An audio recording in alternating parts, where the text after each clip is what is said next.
When I think of barbecue, Texas style is what comes to mind because I'm from Texas. It's what I grew up with. Now that I live in another country, I'm seeing how barbecue is becoming a global phenomenon. And that's why I'm excited to introduce today's guest, Luis Rivas, who is helping shape this movement.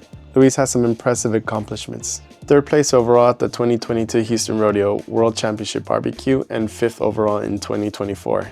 Also, second place overall at the 2024 World Barbecue Association Championship in Sweden. And he's also owner of RIV Smok and Grill in Linares, Nuevo León, Mexico. Luis blends Texas-style barbecue with rich Mexican flavors, and he's constantly experimenting with flavors and blends while sharing his passion around the world. I found out that Luis was in Sweden for the World Barbecue Association Championship and tried to meet up with him, but we couldn't make it happen, so we connected over Zoom. Here's the conversation. Thank you, Luis, for joining me. And tell me a bit about RIV Smok and Grill. Yeah, well, it started as first of all, as a barbecue competition team.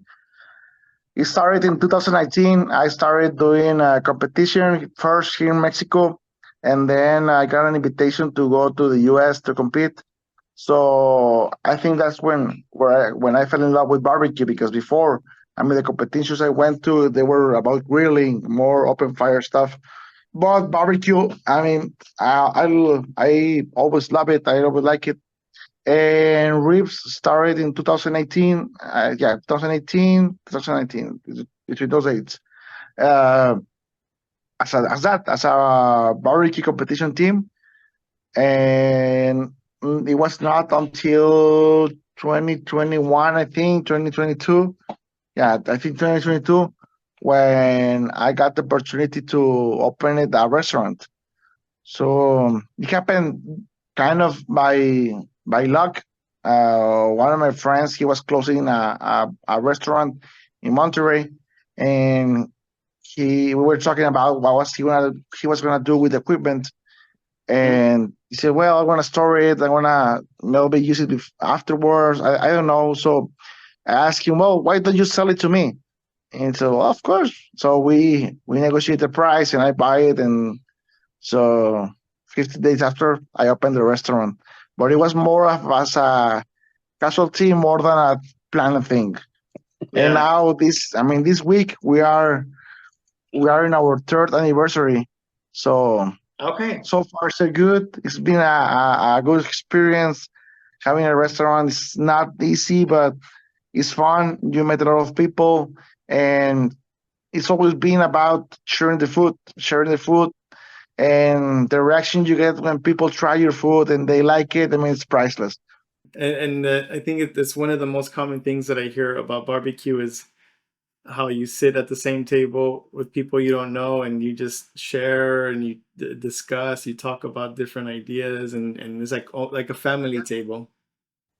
Yeah, there's a saying in barbecue that they say that there's no secret in barbecue. And that's kind of true, because I think almost all the people I met, friends that I have in the US that have barbecue joints, and that they are the ones that actually teach me how to improve my barbecue. Mm-hmm. They always tell me, okay, here is my recipe. There's no secrets. Here is, I know you're not going to do it the same. So, you can have it, try to do it, and do it your own. Yeah. And that's really cool, because I got to improve a lot because sharing knowledge with these guys. And as you say, you can go to a barbecue joint, sit on a table, and then some random guy will say, hey, can I sit with you guys? Of course. And then you start making friends, and that's it. You start going to several places, meeting people, and it's a really nice community. The barbecue community is, as you know, it's growing, especially in Europe, and it's also very nice to see. In Mexico, I used to live in Monterrey. Nice. And so but at the time when I was there, you didn't see any Texas-style barbecue. It was, What year did you left? 2006. No, wait. No, sorry, 2003. Oh no, there were no Texas-style barbecues. I think that the first one was Santa Cruz, and those guys opened around 2012, 2011, something like that. Yeah. No, and I mean, it was like carne asada everywhere, of course, and cabrito. Exactly. And barbecue didn't get the momentum until 2019. That's when barbecue started to grow. How did it happen? Like, why all of a sudden? Well, first of all, I think it started to get more attention in the U.S. Because of all the barbecue shows that start popping up, like the barbecue pitmasters. Now we have barbecue showdown. We have the barbecue, all those series. But before we start seeing some videos or maybe about Aaron Franklin, I think Aaron Franklin was one of the first, like, let's say, international superstars of barbecue. Yeah, because I mean, of course, there's barbecue royalty, and there's families that have been doing barbecue for generations, and that we know, and because like the Muellers, all those guys, and the Blacks. But the first one that I think did it internationally famous, I'll say is Aaron Franklin.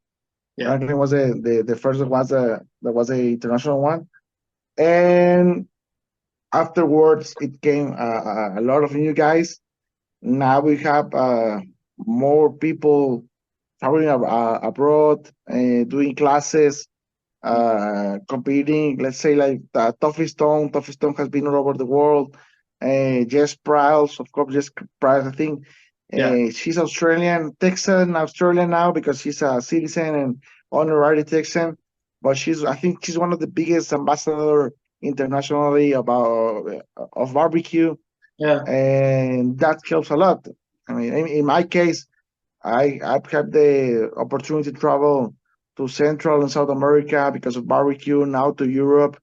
So barbecue opens doors and help you meet a lot of good people like you, my friend.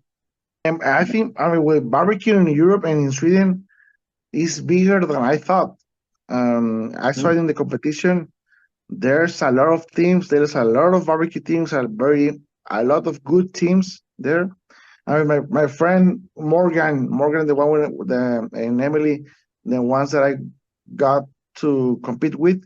Yeah. Their team name is Linger and Deal, and they are based in North Shopping. And those guys are the guys responsible for the Nobel Prize dinner each December for the past 13 years. So, they are top level chefs. They are very high level cooks, and they are doing barbecue. And I try the stuff that Morgan does and the desserts that Emily made, and they are just amazing. They are a step higher above average for sure. And like those guys, you met a lot of people that, I mean, it goes both ways. You get the backyard cook that is really good, and then you got also the chef trained cook that has a lot of techniques and do more advanced stuff. But I mean, they compete in the same field, and it can go both ways. You never know. Everything is good. But tell me how it went. Like, how many days was it? 1, 2. Yeah. Well, I arrived first to Germany. I spent 2 days with my brother in Germany. He lives in Stuttgart. I flew to Stockholm, and then I was, I think, 4 days. I was 4 days, and on Monday, 5 days with the Monday. But Monday I flew back at 6 a.m. So I mean, it doesn't count. But I was 4 or 5 days in Sweden. I arrived the first day. Of course, I was super jet lagged, so it was kind of difficult at the beginning. But in the competition, it worked on my advantage because since we had to be early up, I was early up because I was jet lagged. So for me, it was normal to be up. I was with all the energy. It was until the afternoon when I was getting down. And my mood went down, my energy. And Morgan told me, like, dude, you're tired, right? And like, yes, I want to sleep. So it kind of worked well because of the jet lag, and it didn't help me for the competition. So the competition was held by the Swedish organization of the World Barbecue Association. It consists of 8 categories. 8 categories which were vegetarian, fish, mystery box, dessert, pork, ribs, beef, and I'm missing one. But there were 8. So out of the 8 categories, we were top 5 in 6 of them. Okay. So it was super nice to us to have that. And we were just, I mean, we missed the win by 1 or 2 points because we fucked up in the vegetarian. So Oh, okay. the vegetarian is the one that I mean, we ended up in 16th place, made 30 points out of 50. So we lose 20 points there. And imagine with those 20 points, I mean, we could have killed the competition easily. Yeah. But So I mean, it is what it is. It So you let me- happens, and we did the he's gonna test. come The back test, next year. yeah, the test, everything was working great. The test, we had great flavors, but when we actually grill it and cook it on site, it was super salty, so it didn't work as we Okay. planned. And now we have an excuse to come back the next year and go for the win. Exactly. How do you see it, the barbecue growing in Europe? How do you see it? In Europe, I compete twice against European teams, and first time in Costa Rica, and second now in Sweden. And I think it's growing a lot because the level they display is really, really high level. And there's a lot of teams. The fact that in Costa Rica, I think we have maybe 20 something teams from Europe out of 60. It was a great number. And now that when they did the World Championship in Stuttgart, they were 106 teams. So, I mean, that says a lot. 100 teams in a competition is huge. Yeah. Some competitions in Texas don't get them. A lot of competitions in Texas don't get them. So imagine in Europe. And I like to see that there were a lot of brands, real brands, that they were present sponsoring the event. So Okay. so that tells you something, that there's something going on there. I think it's I've been seeing it more, especially in Sweden. There's already like a culture of grilling, and so but there's more awareness now of barbecue, of Texas style barbecue. So then And you have the space to do it. You have a lot of open space. You have a lot of yeah, area to do it. So I mean, it's just for me, it just makes sense to do more barbecue in Sweden. Like I say, in Germany, at least the parts that I've known is more everything's together, a lot of houses, and you cannot turn on a pit that easy as in Sweden, that you have all these open spaces. And how do you see it in Mexico? In Mexico, it's been growing a lot. We have a lot of very well established barbecue joints now.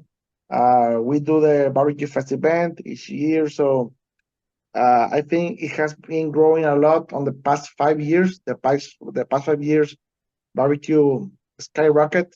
Of course, we have a peak where we have a lot of barbecue joints, and then some close because after the pandemic, a lot of people go back to work instead of doing home office.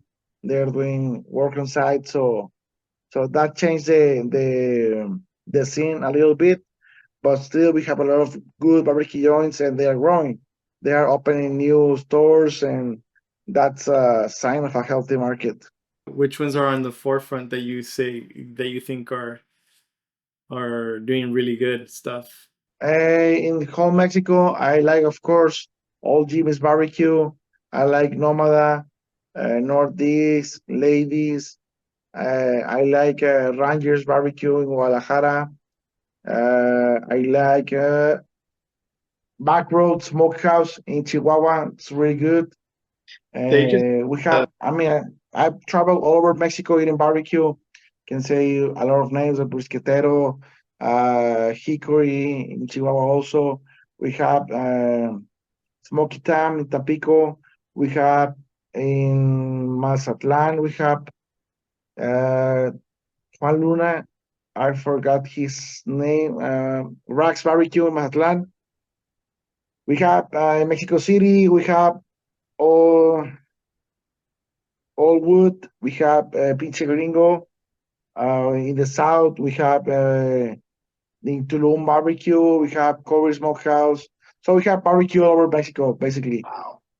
So And the easy interesting over. part is, I think, 90, 97, 98% of them are Texas-style barbecue. It's the Wow. influence that we had the most. Okay. I didn't know there were that many. Yeah, I think I have a WhatsApp group with Pitmasters from all over Mexico, and we are around 90 something. So that tells you that we are maybe at least 60 something barbecue joints represented there That's really from all cool. over Mexico. I'm really happy to hear that. That's Yeah, we exciting. have all over. We have in Querétaro. I've done classes, and next month, I know in October, I'm gonna do a class in Rosarito, near Tijuana. Okay. So there's a big concentration of barbecue guys there, and they asked me to go to do a class. So next week, I'm gonna do a barbecue class in Costa Rica, and then I come back, do one in Monterrey. Then I flew back to Germany. I'm gonna do a class in Germany, Oh, okay. and then yeah, I'm all over the place. Can you tell me about that moment when you were grilling or barbecuing and then you just realized like this is what I want to do? I think it happened when while smoking briskets, I like the feeling of being by myself, having a lot of time to relax because they're long cooks.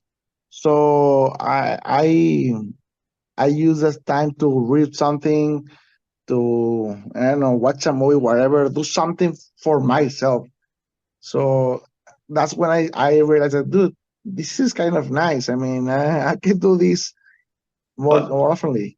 Yeah, so I mean, for me, that was the point that I said, dude, I like this because when you're really in an open fire, you need to do more stuff. You know, you're flipping things around, whatever. Yeah. It's more of a rush, and you ended up tired. Like, and with barbecue, it's more relaxed. You have more time to do stuff, other things. Now that I know I control my fire, I control my times, I can, let's say, put some brisket on, then go to sleep, and then come back and do whatever I need to do. I know how things are gonna go, so I can control it way better. Yeah. I've seen quite a lot of videos about like the difference between competition barbecue and like just running a restaurant style of barbecue. How would you overall, like on a higher level, how would you explain it very simply, like to people who don't know? Okay, let's say a restaurant barbecue. It's like hearing a good song, just the song, and that's it. And the good song, you like it, it's good and awesome. You can hear it a lot of times. And competition barbecue is like a Broadway show. You have to overdo stuff. You have to exaggerate things. So it's really different. And barbecue, I always say you can eat 1 kilo of restaurant brisket easily, no problem. But you cannot eat 1 kilo of competition barbecue because if you eat 1 kilo of competition barbecue or brisket, you're gonna throw up. You're gonna throw up, or you're gonna end up with the runs. So something's gonna happen to you because all the things we inject, the competition barbecue is made for appearance and for a bite, for one bite. That bite has a lot of flavor, has everything. That's what competition barbecue is made for. And restaurant barbecue is made to enjoyment. So you can enjoy the food, so you can have more of it and sides and whatever.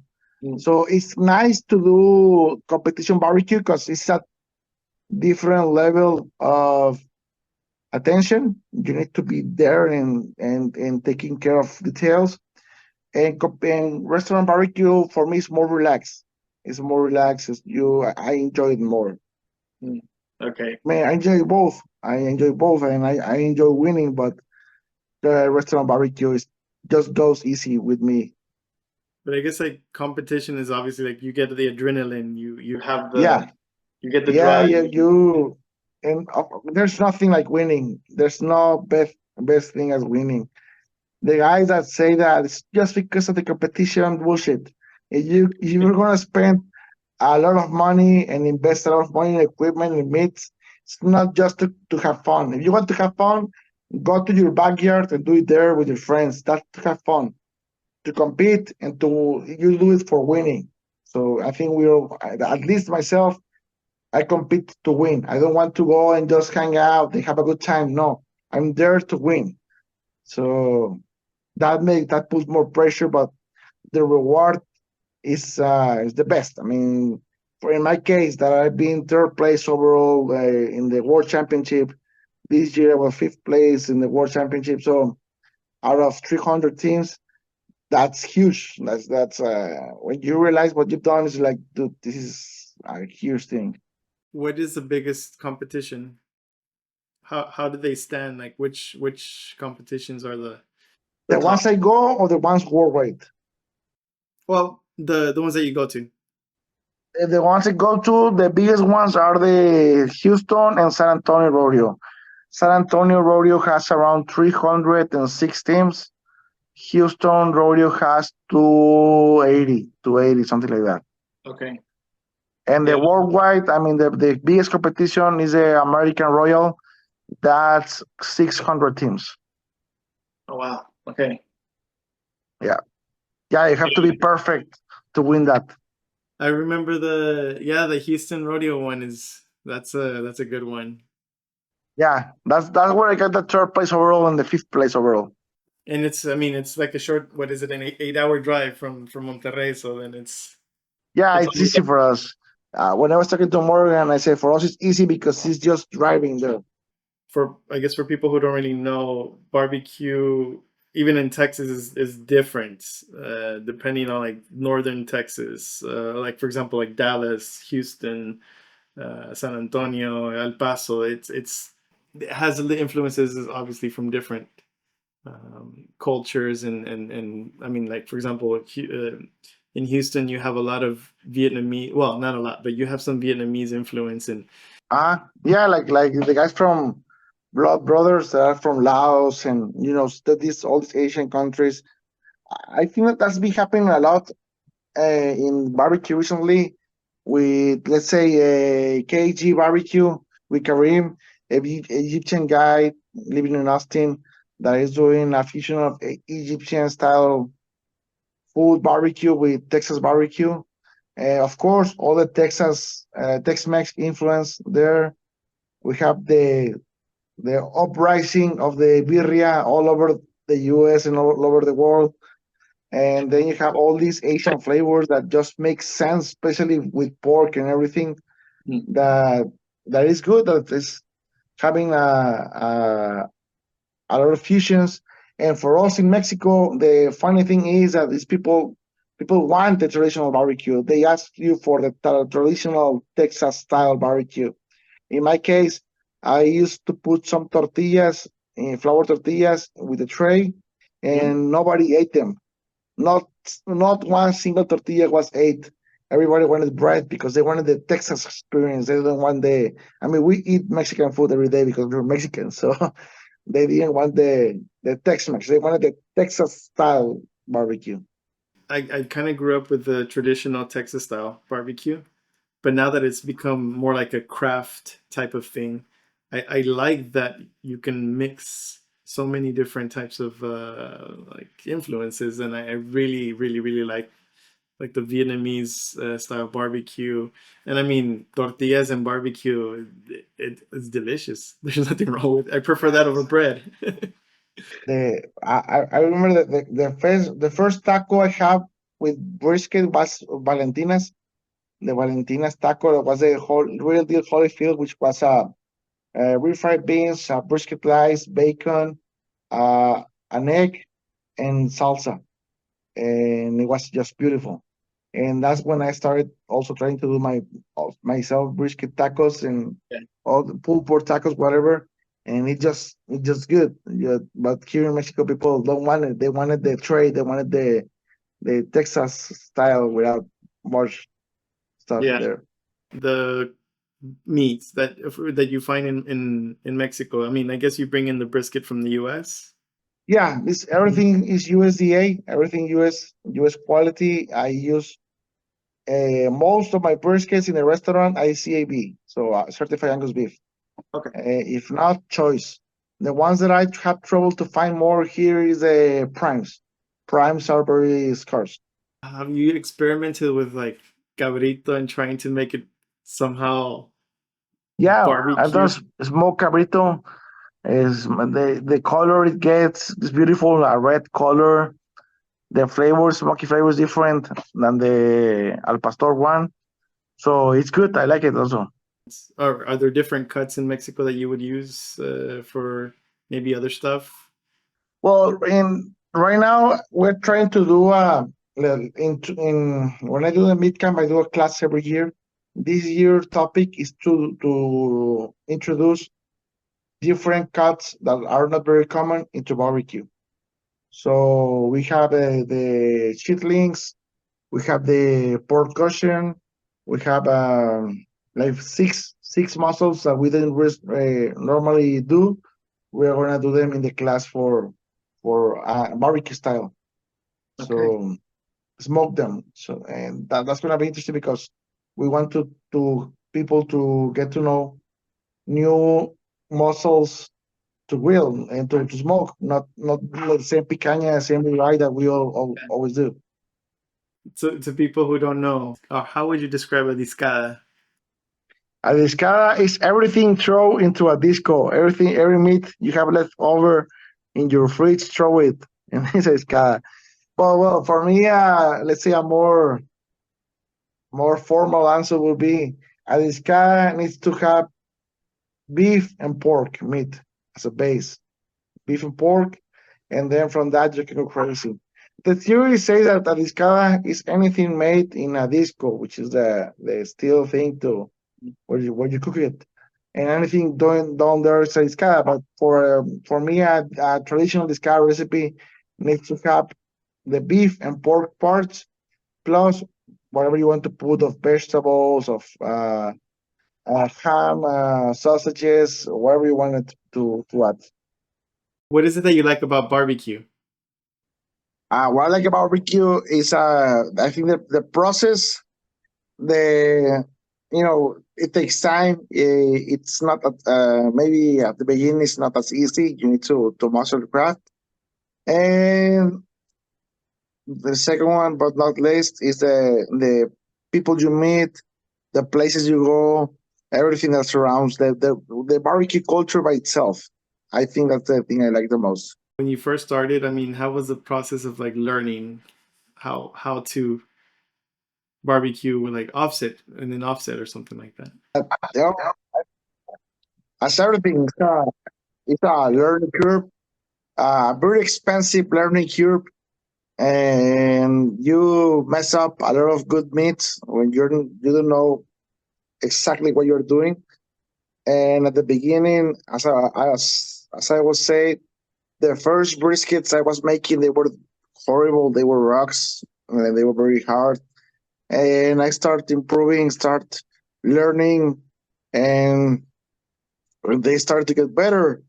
And as always, you always learn new stuff, new techniques, you get new advices from friends, from other cooks, and you try to improve your barbecue. So, but it has been, of course, a huge learning curve.